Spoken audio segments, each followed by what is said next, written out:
Are we gonna get it now? Yeah! Are we gonna start to do it now? Yeah!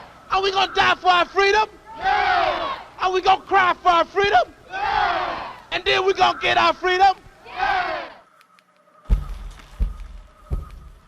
In March of 1968, protesters from the NAACP marched non-violently across the 16th Street Viaduct, from the north side to the south side of Milwaukee for 200 evenings straight.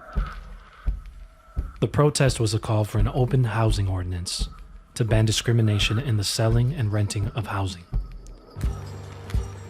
Giving minorities a fair chance to live in any neighborhood would provide a number of opportunities, such as having access to better housing, jobs, and schooling. The nation's eyes were on Milwaukee throughout the daily protests. These marches contributed to the civil rights movement happening all around the country. Just a month later, a week after Martin Luther King Jr.'s assassination, Congress passed the Federal Fair Housing Act.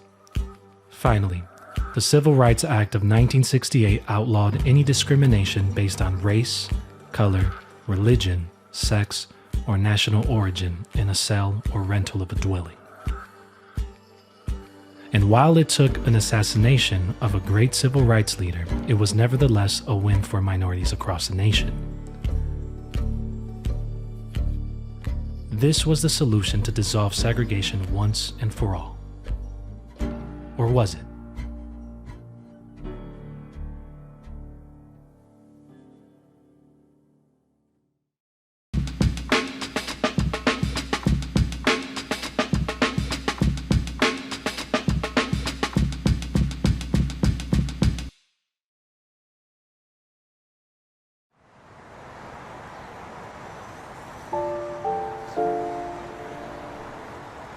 When did you last step foot in a stadium?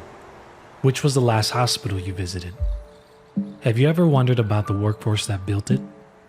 Were they diversified? Were they local businesses? Unless you work in the real estate industry, you've probably never wondered about any of that. And if you have, then you'll be happy to know someone like Carla Cross. She's the CEO of Cross Management Services, a company that helps commercial real estate projects define and meet their diversity and inclusion goals. Over the last 20 years, Carla has worked on big-name projects such as the Fiserv Forum, Lambeau Field, Harley-Davidson Museum, Marquette University, and Froedtert Hospital. Carla is African American. She raised her children as a single mother and built a business that fills a crucial racial gap in Milwaukee. If anyone can relate to standing against the odds, it's Carla.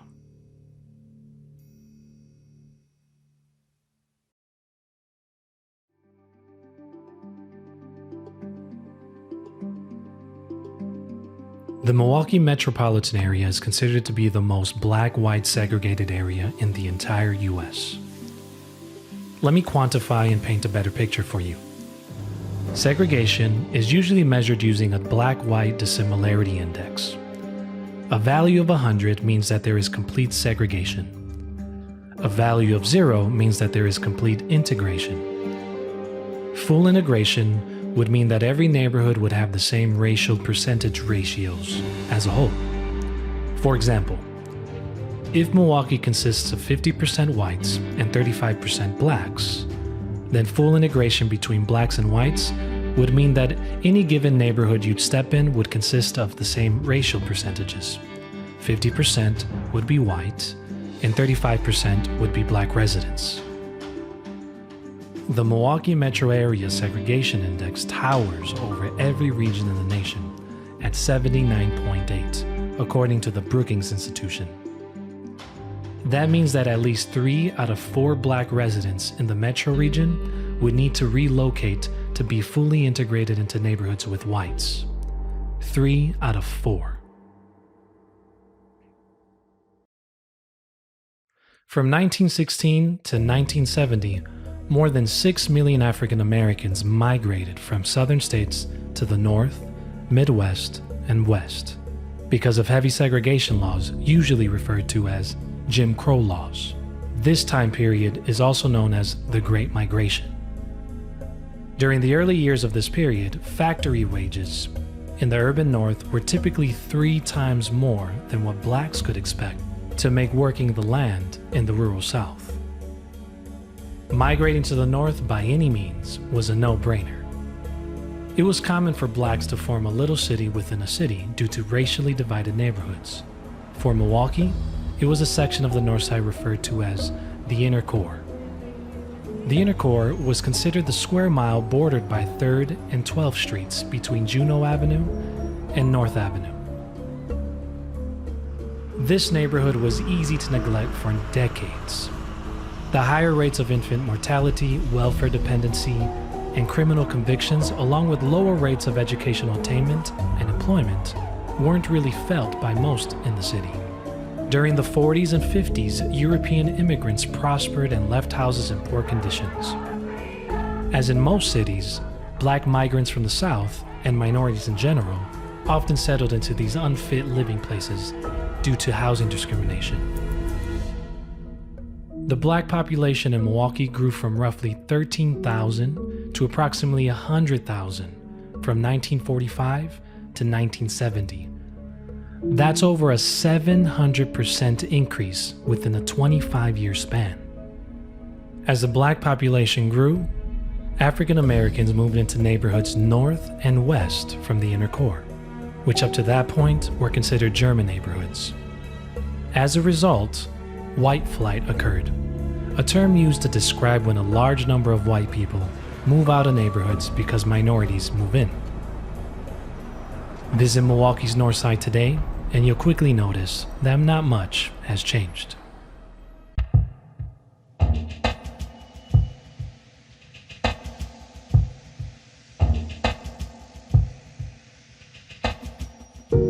In the 1930s, a government agency drew maps to categorize neighborhoods into high and low risk investments. These maps are nowadays known as redlining maps. A redlined area meant that the area was high risk for any kind of investment. Neighborhoods were supposed to be redlined for environment-based reasons like polluted waterways, old housing stocks, lack of modern sewage, etc. Reggie Jackson from the Black Holocaust Museum points out that a Milwaukee redlining map from 1938 had 3 areas redlined because of the people who lived there. One area was redlined because of the infiltration of Mexicans. Another area was redlined because of Negro slum residents and lower-type Jews.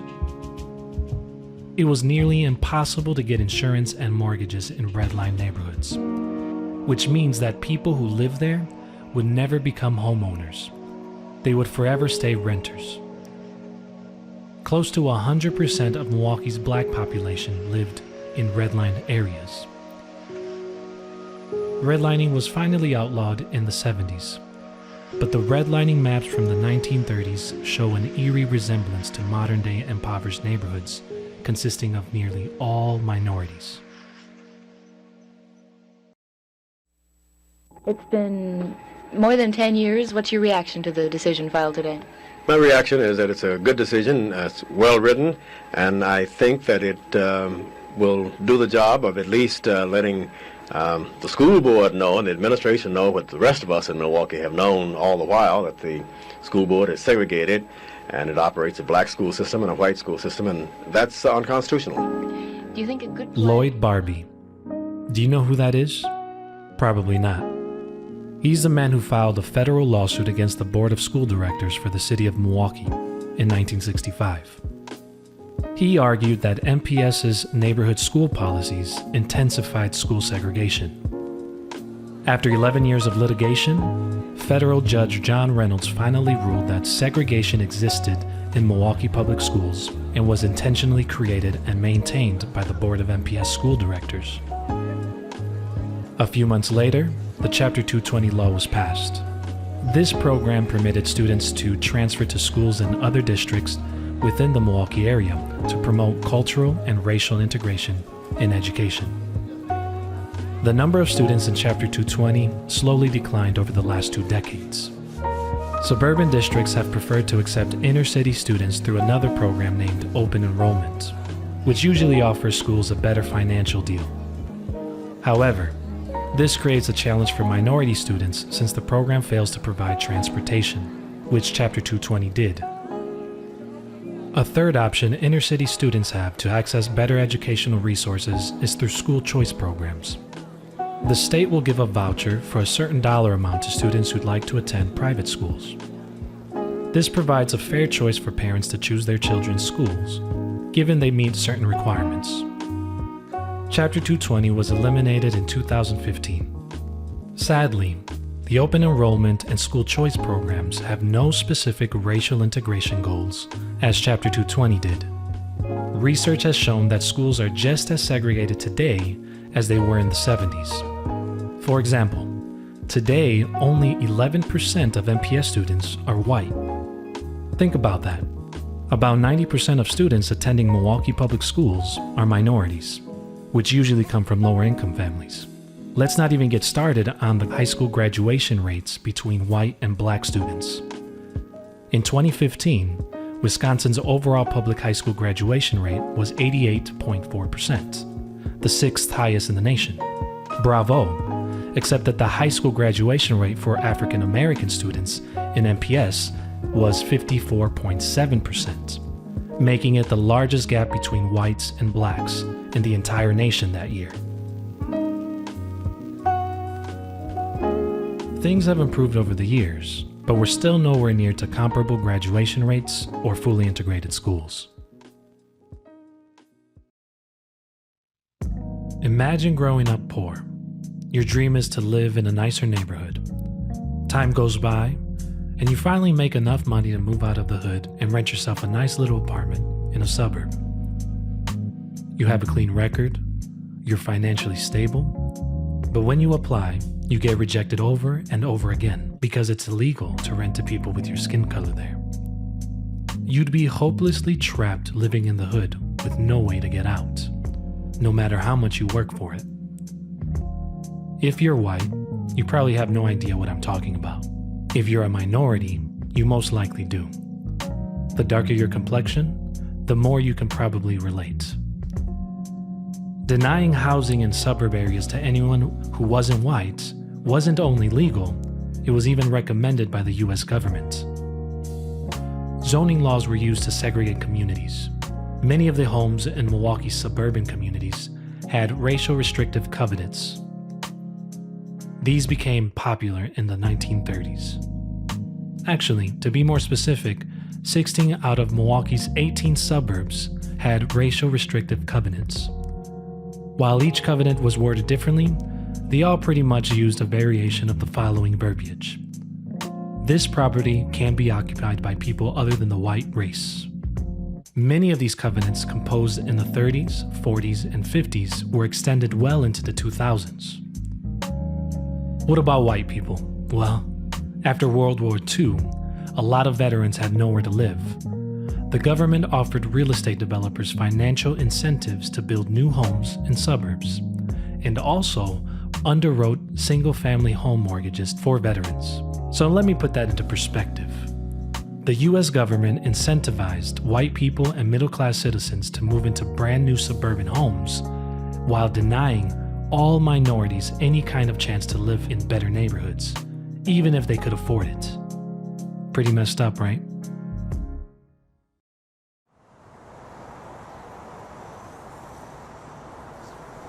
So what was the inner core really like? Well, the inner core, also referred to as Milwaukee's Bronzeville, although poor, was a self-sustaining, tightly knit community. Walnut Street had all kinds of African American businesses like hotels, restaurants, taverns, barbershops, and markets, along with offices of lawyers and physicians. The neighborhood was renowned for its nightlife scene that attracted all races. Bronzeville hosted and featured nationally known artists like Duke Ellington, Louis Armstrong, and Billie Holiday. Oh, and if you wanted to worship, you had a fair share of churches to choose from. The inner core was no joke. They even had their own unofficial mayor. African Americans built a legit, vibrant neighborhood with the crumbs that Milwaukee gave them. So what happened to it all? Well, In the 1960s, about 8,000 houses and numerous businesses were annihilated in the name of urban renewal. The construction of Highway I-43 destroyed family homes and left people without a proper place to live. And if that wasn't messed up enough, houses were destroyed for roads that were never even built. That's next level messed up.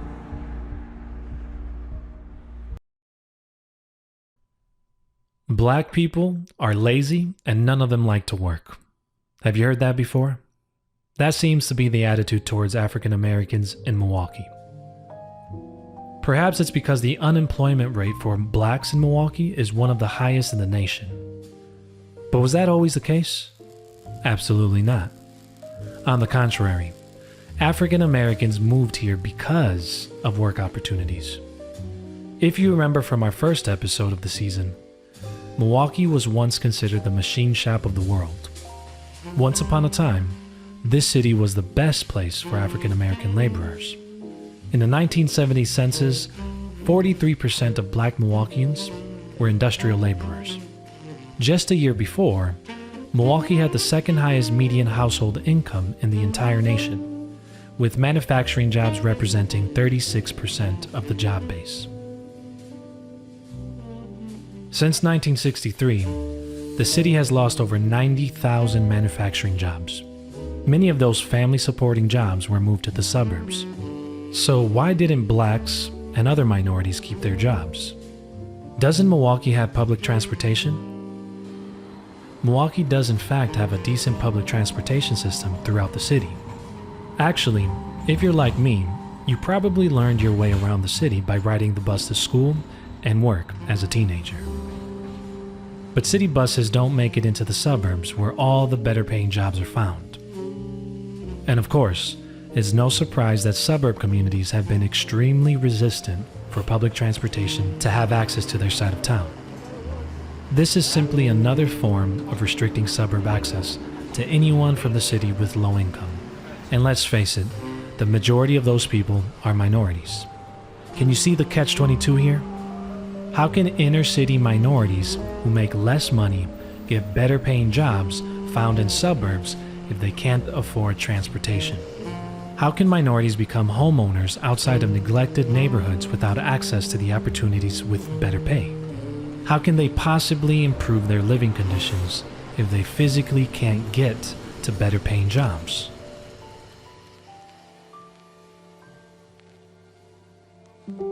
As segregated as Milwaukee is, some people have found ways of building a career or a profitable business while making a difference in their communities.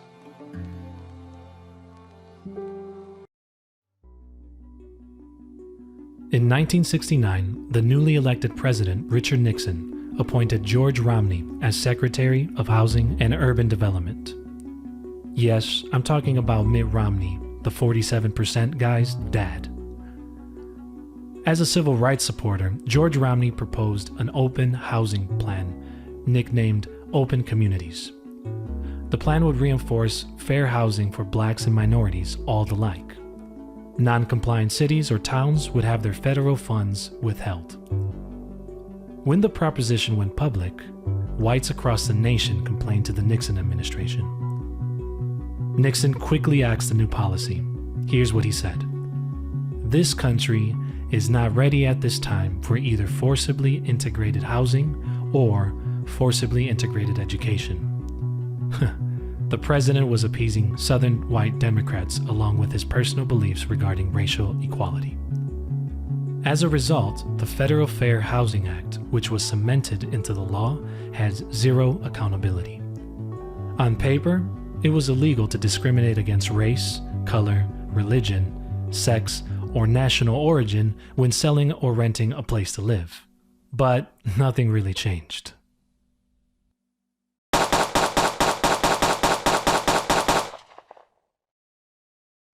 That's the sound of 14 gunshots. 1246, shots fired, officer involved. Guy started beating me, guy with my bat. 14 is the number of bullets police officer Christopher Manny shot into Dantre Hamilton. on April 30th, He 2014. hit me in the head with my own bat and shots fired. Starbucks. Dantre was taking a nap at Red Arrow Park, located in downtown Milwaukee, when the officer helped him up and started patting him down without reasonable suspicion. Give me medical too. He's gonna need medical shots. After Dantre resisted, the officer struck him with his baton repeatedly until Dantre managed to take the baton away and hit him back with it. Then the police officer shot and killed Dantre with 14 bullets. Multiple times to the chest. Black male, he's about 20. So what happened to police officer Christopher Manny? Well, he was fired from the force and was also granted duty disability. He faced no criminal charges. And after a lengthy trial, Dantre Hamilton's family finally received a $2.3 million settlement 3 years after his death. The relationship between African Americans and the police has never been good. The US incarcerates more people than any nation in the world, and over a third of those prisoners are black. Yet African Americans only represent about 13% of the US population. Let's zero in more on some disheartening facts, shall we? Wisconsin's prison population has more than tripled since 1990 in the name of the war against drugs. A 2013 study conducted by the Employment and Training Institute at the University of Wisconsin-Milwaukee found that Wisconsin has the highest incarceration rate in the US for black men, and double the national average. It also found that Wisconsin's rate of incarceration of black men is 1 in 8, which is 10 times higher than the rate for white men, which is 1 in 81. And lastly, over half of black men in their 30s and early 40s from Milwaukee County have been incarcerated. That means that if you saw 2 black men walking down the street, one of them most likely have been to jail or prison. Did Milwaukee inherit more black criminals than any other city in the US? Of course not. Most African Americans who are incarcerated come from and return to the poorest neighborhoods of Milwaukee. Where there is poverty, there will always be a higher rate of sickness, crime, and desperation. Even more so when a city strips away economic rights, such as decent education, public transportation, and job opportunities. For the better half of the last decade, the world has become more aware of the staggering rate at which cops have been more than heavy-handed toward blacks and other minorities in the US. As a result, the Black Lives Matter movement gained heavy traction with its public demonstrations and protests regarding police killing unarmed black men back in 2013. More recently, the movement expanded worldwide after a circulating video showed Minneapolis police officer Derek Chauvin murdering George Floyd. The police officer knelt on Floyd's neck for nearly 9 minutes while Floyd pleaded for his life. How sad is it that 52 years ago, Milwaukee protested for 200 nights straight just to get fair housing for blacks and other minorities. Today, in 2020, Milwaukee is protesting again for black lives to matter enough to simply keep alive.